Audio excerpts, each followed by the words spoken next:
For somebody who's seeking truth, you've talked a lot today about seeking truth in all of its forms and finding God in all of its forms. What are some of the things, if I don't know God, what should I look for, or what would be the absence of? What does one look for?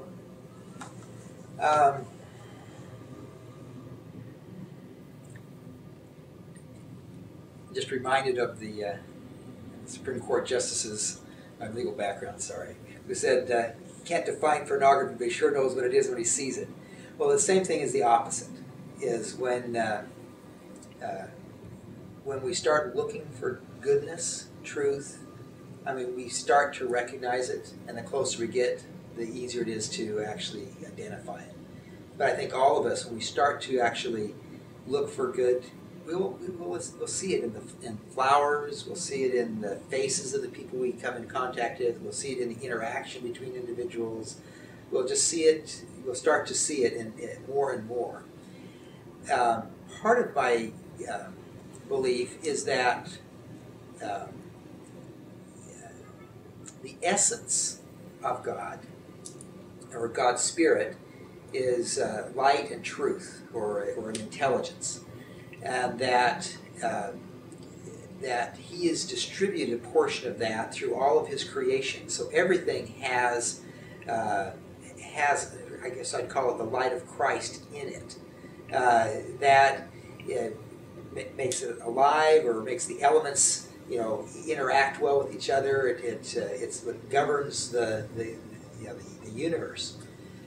And so as we look for the evidence of God in all of His creations, particularly in individuals, which have more than just a particle of that essence, but actually, I think, part of His Spirit with us, as I think we're all children and sons and daughters of God, that He's given us the great ability to make choices. I think that's actually how God is glorified. He's glorified by us making choices to accept more of more goodness, and so in the consequence, more goodness exists in the universe. But in any case, back to the point is that as we strive to identify and then accept and incorporate that love, goodness, truth in our life, we then start getting closer and closer to God. And I've used different analogies I've heard, actually, and I used in the book 3 of them. One of them is the wave theory, which is you have a wave, and each wave has a different frequency. Some are real, spread out. Others are real, sharp and high. But the concept is when two waves, so regardless of the frequency, meet, they combine and become one larger wave, at least for that part of where they were connected. And so it's I think the same is with us, because God has given us agency and freedom to make choices in order to actually have us develop that goodness that is inside of us to grow and become more and to glorify God. When we do become in sync with God, He raises us and lifts us up, and to some small little degree, we actually help glorify God in the process as well. And so the goal then is to get our life in sync with and in tune with God's frequency, or in tune with God. The other example I've heard, which I like a lot, is light itself.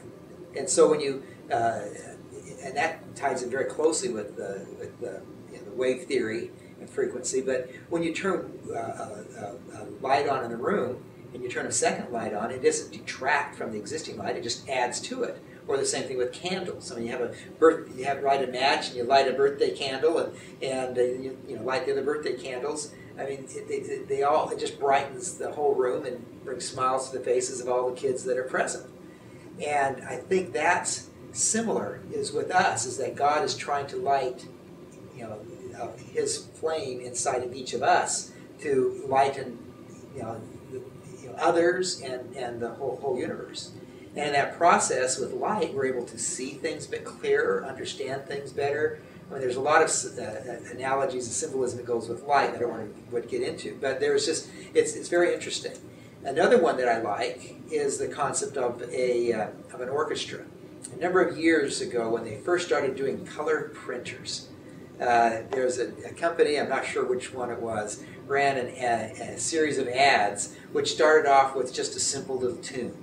And then they added on a few more instruments, like a little ensemble. And then at the ended with the same tune turning into a piece of a whole orchestra.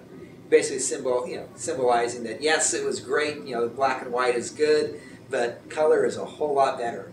And I think that's how it is as well with us, as each one of us individually, we don't lose our identity and become mindless robots marching in sync for some God-dictated life, but instead we have our own individuality and that bring color, substance, sound, music, life to the universe. And that helps glorify, I think, God and other individuals as well.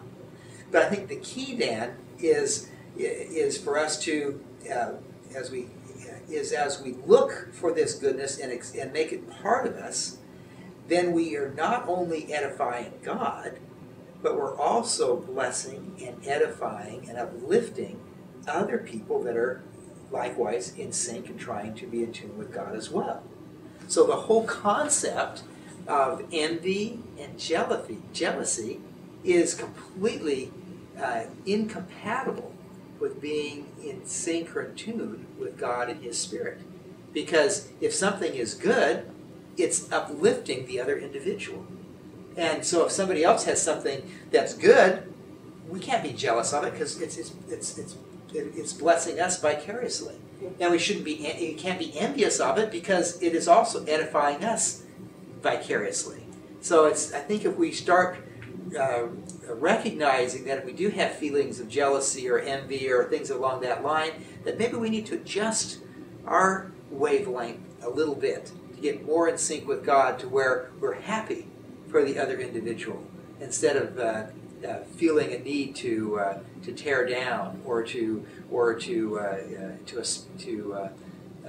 seek that which they have, instead of being satisfied where we are in glory in their achievement and their excellence.